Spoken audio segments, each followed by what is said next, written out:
کہ انشاءاللہ آج سے ہر منگلوار کو ایک نیا سلسلہ شروع کیا جائے گا، اور یہ جو نیا سلسلہ ہے یہ ہے بڑے گناہ اور ان کی پہچان۔ کوشش ہماری ہمیشہ یہی رہتی ہے کہ ہمارے جو مشاہدین ہیں، سامعین ہیں، چاہے وہ مرد ہوں یا خواتین، ان سب کو دین کی اہم اور بنیادی باتیں انہیں بتائی جائیں، تاکہ ایک تو ان کے علم میں اضافہ ہو اور ساتھ ہی ساتھ ان کے عمل کے اندر بھی اضافہ ہو۔ تو انشاءاللہ العزیز آج سے ایک نئے سلسلے اور سیریز کی ہم شروعات کرنے جا رہے ہیں، اور وہ ہے بڑے گناہ اور ان کی علامات اور ان کی پہچان۔ بیان کرنے کا مقصد صرف یہ ہے بڑے گناہوں کو اور ان کی علامات کو، کہ ہم ان گناہوں سے دوری اختیار کریں، ان گناہوں سے بچیں، یہ ہمارا مقصد ہے۔ ہمیں یہ بھی معلوم ہو کہ بڑے گناہ ہیں، ان کی بڑی سزا ہے اور ہلاک اور برباد کر دینے والے گناہ ہیں، لیکن صرف علم کی حد تک نہ رہ جائے، بلکہ ہمارا مقصد یہ ہو کہ ہم ان گناہوں سے بچیں۔ تو اصل مقصد یہی ہے۔ علم اگر انسان اس کے اوپر عمل نہیں کرتا ہے تو علم اس کے لیے وبال جان ہے، اور علم کا فائدہ عمل ہی ہے، اور عمل کرنے سے علم محفوظ رہتا ہے، یہ اس کے ثمرات اور برکات اور فوائد میں سے ہے۔ اس لیے ہمارا مقصد یہ ہونا چاہیے کہ بڑے گناہوں کا علم ہونے کے بعد ہم ان سے دوری اختیار کریں۔ ممکن ہے کہ اگر ہمارے پاس اس کا علم نہ ہوتا تو اللہ تعالیٰ معاف کر دیتا، لیکن علم آنے کے بعد اگر انسان جان بوجھ کر کے وہ گناہ کرتا ہے تو پھر اس انسان کے لیے خطرہ رہتا ہے۔ اس لیے ہمارا سب سے بڑا مقصد ایک تو یہ ہو کہ ہم اللہ کی رضا کے لیے اس کے دین کا علم حاصل کرتے ہیں، اور بڑے گناہوں کی معرفت اس لیے ہمارے لیے ضروری ہے تاکہ ہم اپنے آپ کو ان گناہوں سے بچا سکیں اور دوسروں کو بھی ان گناہوں سے بچنے کی تلقین کر سکیں۔ یہ دین اسلام کی خوبیوں میں سے بہت بڑی خوبی ہے کہ دین کے اندر تمام گناہ ایک درجے کے نہیں ہیں، بلکہ اس کے مراتب ہیں اور ان کے آپس میں درجات ہیں۔ ہر گناہ ایک جیسا نہیں ہے، اسی لیے چھوٹے اور بڑے دو گناہ ہیں دین اسلام کے اندر۔ جس آیت کریمہ کی میں نے آپ کے سامنے تلاوت کی ہے، اس میں اللہ رب العالمین نے فرمایا ان تجتنبوا کبائر ما تنہون عنہ، اگر تم بچ گئے ان بڑے گناہوں سے جس سے تمہیں منع کیا گیا ہے، نکفر عنکم سیئاتکم، تو ہم تمہارے گناہوں کو، جو دیگر چھوٹے چھوٹے گناہ ہیں، برائیاں ہیں، ہم ان کو معاف کر دیں گے، یا ہم ان چیزوں کو ان کا کفارہ بنا دیں گے۔ وندخلکم مدخلا کریما، اور ہم تمہیں عزت اور بزرگی والی جگہ داخل کریں گے، یعنی جنت کے اندر ہم تمہیں داخل کریں گے، جہاں انسان کو بڑی عزت کے ساتھ روزی ملے گی، اللہ تعالیٰ ان کی ضیافت کرے گا۔ تو یہ سورہ نساء کی آیت نمبر 31 ہے، جس سے واضح ہوتا ہے کہ اسلام کے اندر بڑے گناہ بھی ہیں اور چھوٹے گناہ بھی ہیں۔ اس طریقے دوسری آیت کریمہ جو سورہ نجم کی آیت نمبر 32 ہے، اس کے اندر اللہ رب العالمین کے ارشاد ہے الذین یجتنبون کبائر الاثم والفواحش الا اللمم ان ربک واسع المغفرہ، کہ جو لوگ بڑے بڑے گناہوں سے بچتے ہیں اور بے حیائی کے کاموں سے بچتے ہیں، بڑے بڑے گناہوں سے اور بے حیائی کے کاموں سے بچتے ہیں، الا اللمم، مگر چھوٹے چھوٹے گناہ، لمم کے معنی چھوٹے گناہ، ان ربک واسع المغفرہ، تمہارا رب بڑی وسعت، بڑی مغفرت کرنے والا ہے، بڑی وسعت والا ہے مغفرت کے اندر۔ تو اس آیت سے بھی معلوم ہوا کہ گناہ دو طرح کے ہوتے ہیں، ایک بڑے گناہ اور ایک چھوٹے گناہ، اور یہ اللہ رب العالمین کی رحمت میں سے ہے کہ اس نے تمام گناہوں کو ایک درجے کا نہیں رکھا، بلکہ چھوٹے اور بڑے گناہ میں ان کو تقسیم کر دیا، کچھ چھوٹے گناہ اور کچھ بڑے گناہ۔ یہ بھی اللہ رب العالمین کی رحمتوں میں سے ایک عظیم رحمت اور دین اسلام کی خوبیوں میں سے، محاسن میں سے ایک عظیم خوبی۔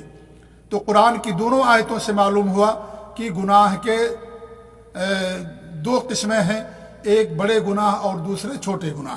اس طریقے سے حدیث سے بھی اس کا ثبوت ملتا ہے۔ اللہ کے رسول صلی اللہ علیہ وسلم کی حدیث صحیح مسلم کی روایت ہے، اس کے مختلف الفاظ ہیں کہ آپ فرماتے ہیں الصلوات الخمس، ابو ہریرہ رضی اللہ تعالیٰ عنہ اس حدیث کے راوی ہیں کہ الصلوات الخمس، پانچوں نمازیں، والجمعۃ الی الجمعہ، اور ایک جمعہ سے لے کر کے دوسرے جمعہ تک، ورمضان الی رمضان، اور ایک رمضان سے لے کر کے دوسرے رمضان تک، مکفرات لما بینہن، تو ان کے درمیان جو گناہ ہوتے ہیں یہ ساری نیکیاں ان گناہوں کا کفارہ بن جاتی ہیں، ان گناہوں کی مغفرت کا ذریعہ اور سبب بن جاتی ہیں۔ اذا اجتنبت الکبائر، بشرطے کہ جب بڑے گناہوں سے اجتناب کیا جائے۔ یہ صحیح مسلم کی روایت ہے۔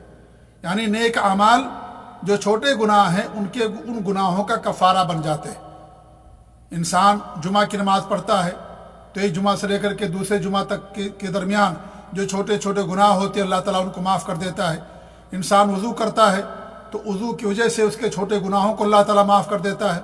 ایسے انسان نماز پڑھتا ہے، انسان روزہ رکھتا ہے، یا انسان حج کرتا ہے، یا انسان عمرہ کرتا ہے، تو اس کے درمیان جو گناہ ہوتے ہیں ان گناہوں کو اللہ رب العالمین ان نیک اعمال کی وجہ سے معاف کر دیتا ہے۔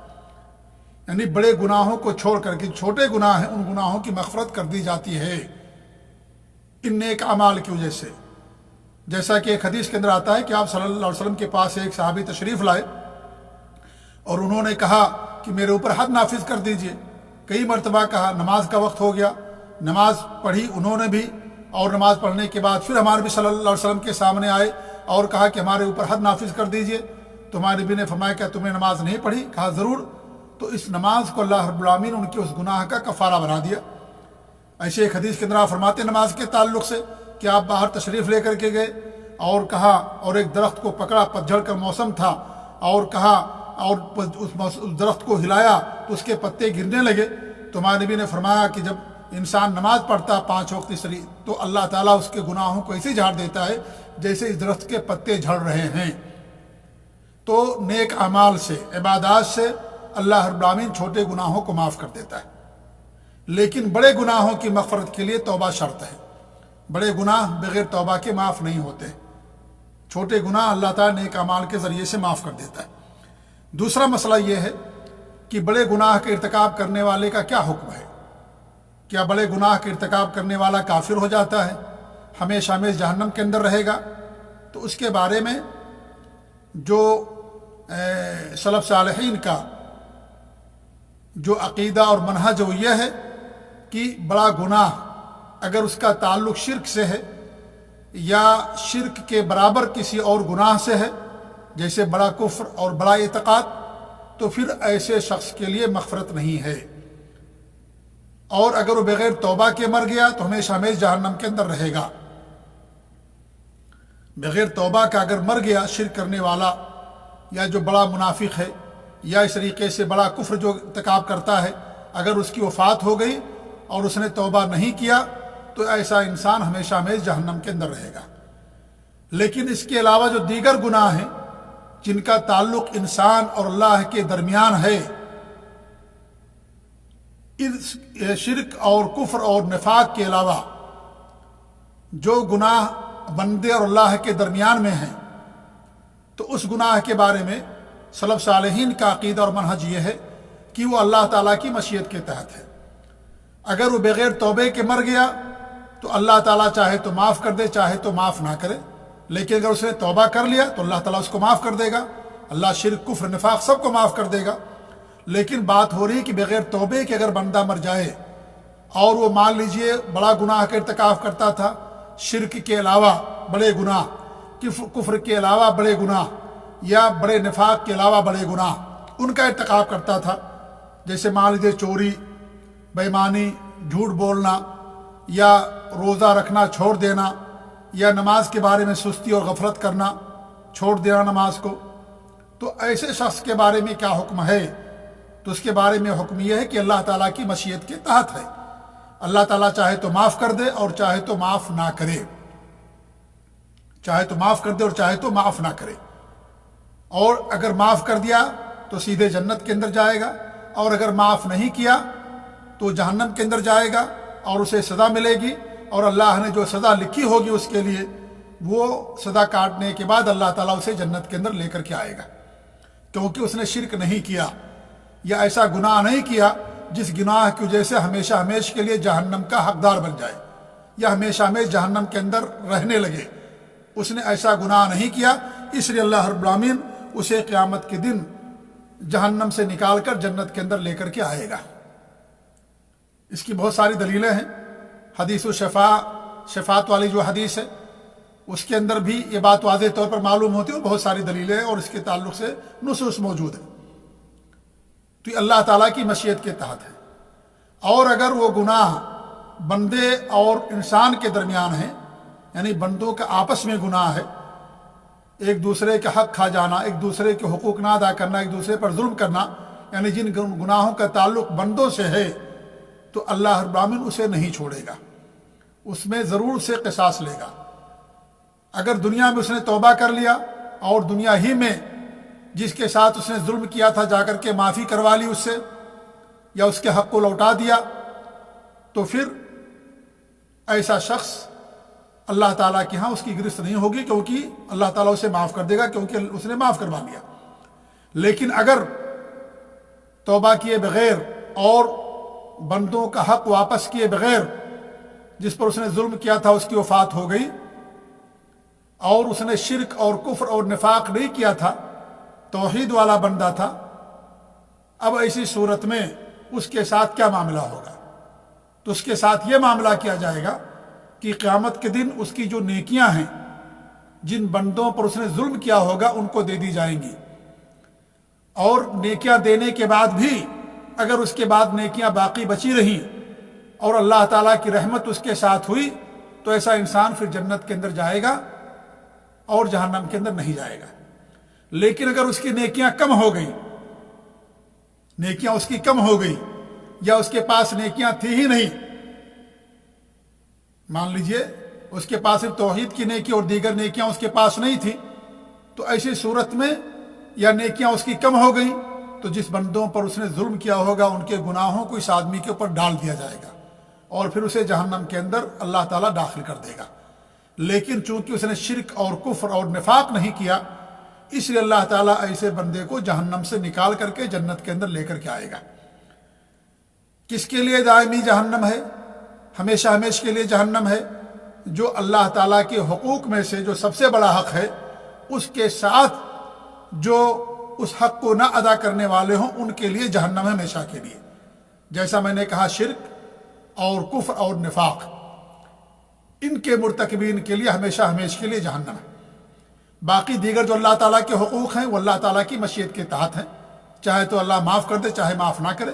اور جو بندوں کے حقوق ہیں وہ اگر دنیا میں تلافی ہو گئی الحمدللہ، اور اگر نہیں ہوئی تو آخرت میں ان کے نیکیوں کو اس آدمی کے اوپر، ان کو جن پر ظلم کیا ان کو دے دیا جائے گا، برابر سرابر ہو گئی تو اللہ کا فضل رہا تو جنت کے اندر جائے گا، اگر نہیں رہا، نیکیاں برابر نہیں ہوئی، تو اس آدمی کے گناہوں کو اس پر ڈال دیا جائے گا اور پھر جہنم میں داخل کر دیا جائے گا۔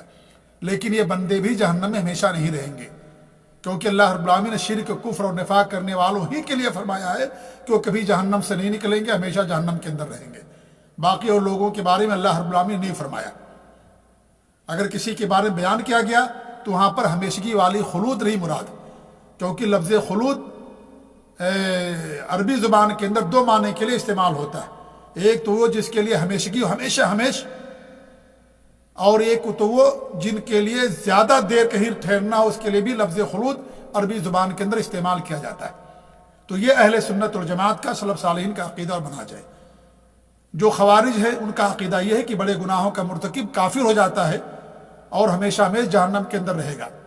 اور جو معتزلہ عقل پرست ہیں وہ کہتے ہیں کہ نہیں، دنیا کے اندر تو دو منزلوں کے درمیان اس کا منزلہ رہے گا، نہ وہ کافر رہے گا نہ مومن اور مسلمان رہے گا، بلکہ ان کے درمیان رہے گا، اور جہاں تک آخرت کی بات ہے تو جہنم کے اندر وہ ہمیشہ ہمیشہ رہے گا۔ تو آخرت میں جو خوارج کا عقیدہ ہے اسی طریقے سے ان کا بھی عقیدہ ہے۔ لیکن دنیا کے بارے میں وہ کہتے ہیں کہ دنیا میں نہ وہ مسلمان نہ کافر، ان دونوں کے درمیان رہے گا۔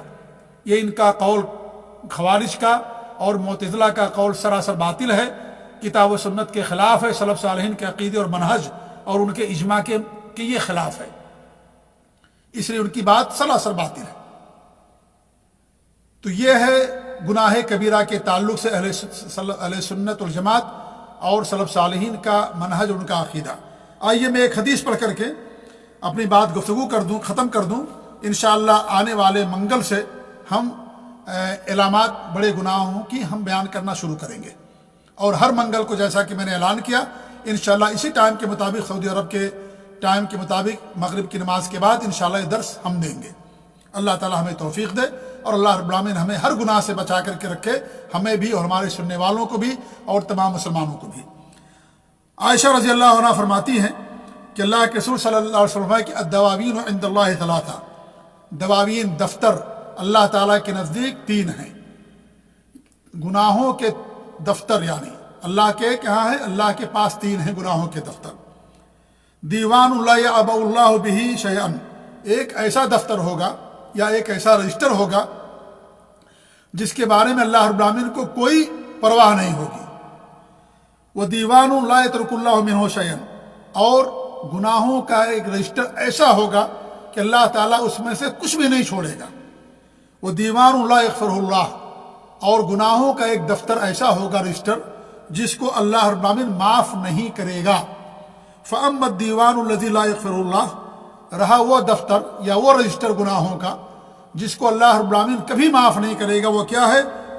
الشرک باللہ، اللہ تعالیٰ کے ساتھ شرک کرنا۔ قال اللہ عز و جل، اللہ تعالیٰ کا ارشاد ہے، انہ من یشرک باللہ فقد حرم اللہ علیہ الجنہ، کہ جس نے اللہ تعالیٰ کے ساتھ شرک کیا اللہ نے اس پر جنت کو حرام کر دیا۔ تو اللہ شرک کو معاف نہیں کرے گا، یہ اللہ کا کیا ہے؟ وعدہ ہے، شرک معاف نہیں کرے گا۔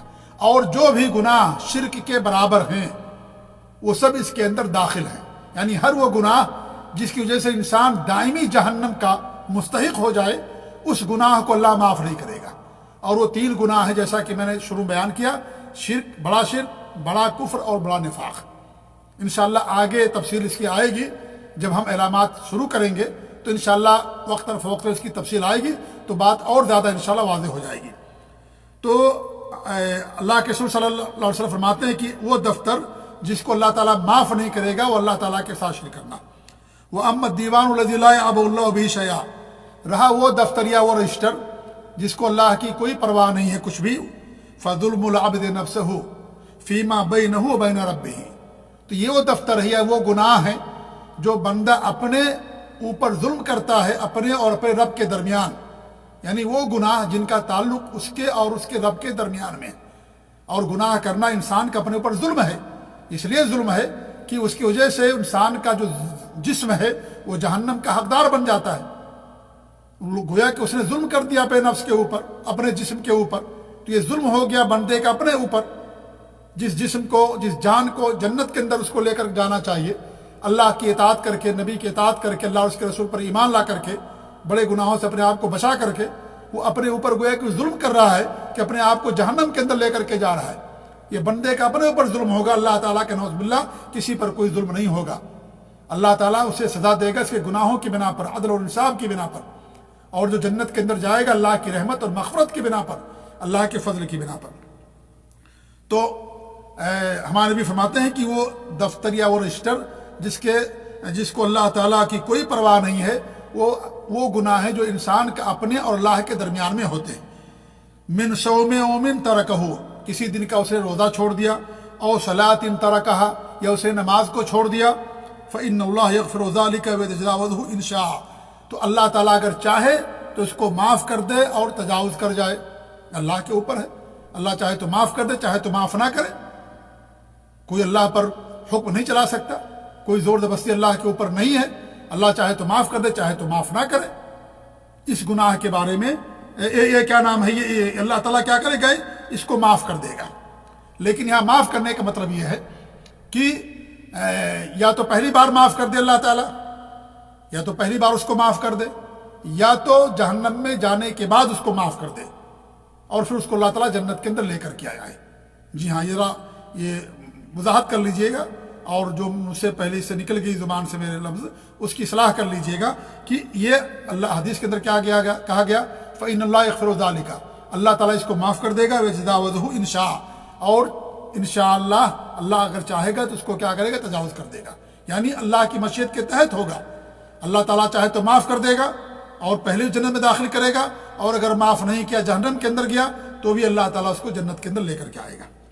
وَأَمَّا الدِّيوَانُ الَّذِي لَا يَتْرُكُ اللَّهُ مِنْهُ شَيْئًا، رہا وہ گناہوں کا دفتر رجسٹر جس میں اللہ رب العالمین کچھ بھی نہیں چھوڑے گا، فَظُلْمُ الْعِبَادِ بَعْضُهُمْ بَعْضًا، تو بندوں کا آپس میں ایک دوسرے پر ظلم کرنا ہے، ایک دوسرے کے حقوق ادا نہ کرنا، ایک دوسرے کے حقوق کھانا، ایک دوسرے کے حقوق غصب کرنا، ایک دوسرے کے حقوق نہ دینا، یہ بندوں کے آپس میں ایک دوسرے پر جو ظلم ہے اللہ تعالیٰ ان کو نہیں چھوڑے گا۔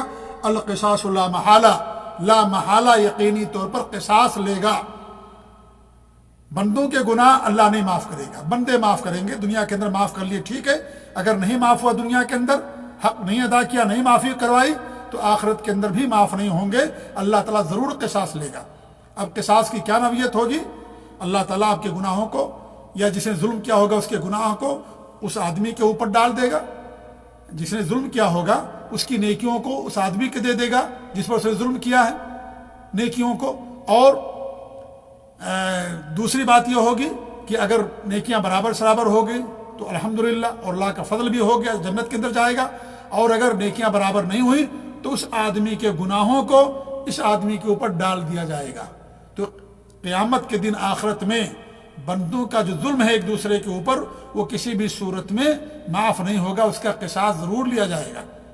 اس سے اندازہ ہوتا ہے کہ بندوں کے گناہ کتنے خطرناک ہیں، کتنے سنگین جرم ہیں، اور آج ہم دھڑلے سے بندوں کے حقوق ادا نہیں کرتے۔ کہتے ہمارے پاس توحید ہے، ہم جنت کے اندر جائیں گے، اگرچہ جہنم کے اندر گئے، نعوذ باللہ۔ لوگ اس طرح کی جرأت کرتے ہیں، نعوذ باللہ من ذالک۔ اللہ تعالیٰ ایسے لوگوں کو ہدایت دے، اللہ تعالیٰ ایسے لوگوں کو صحیح راستہ دکھائے جو اتنی آسانی کے ساتھ کہہ دیتے ہیں کہ چلو معاف ہو جائے گا، کسی کی زمین ہڑپ کر لیا، کسی کو قتل کر دیا، یا اس طریقے سے اور بندوں کے جو ظلم ہیں وہ کیا اس نے، کہتا توحید والے ہیں نا، معاف ہو جائے گا، کوئی مسئلہ نہیں۔ اتنا ہلکا انسان سمجھتا ہے۔ الحوست اللہ تعالیٰ معافی نہ کرے اور جہنم کے اندر لے کر کے جائے۔ اور جہنم کتنی بڑی سزا ہے کہ انسان جہنم کو برداشت کر سکتا ہے، دنیا کے اندر چنگاری برداشت نہیں کر سکتا، دھوپ نہیں برداشت کر سکتا ہے، تو کیا وہ جہنم کو برداشت کر سکتا ہے؟ تو اس طرح کی بات کرنا جرأت ہے یہ، اور بہت بڑی بہادری ہے اسی بات کرنا، اور یہ پھر گناہوں کو بہت معمولی سمجھنے والی بات ہے۔ اس لیے ہم سب کو اللہ تعالیٰ کا خوف آنا چاہیے۔ تو اس حدیث کے اندر 3 گناہوں کے دفتر رجسٹر بتائے گئے۔ ایک گناہ جو معافی نہیں ہوگا، شرک، ہمیشہ ہمیشہ جہنم کے اندر۔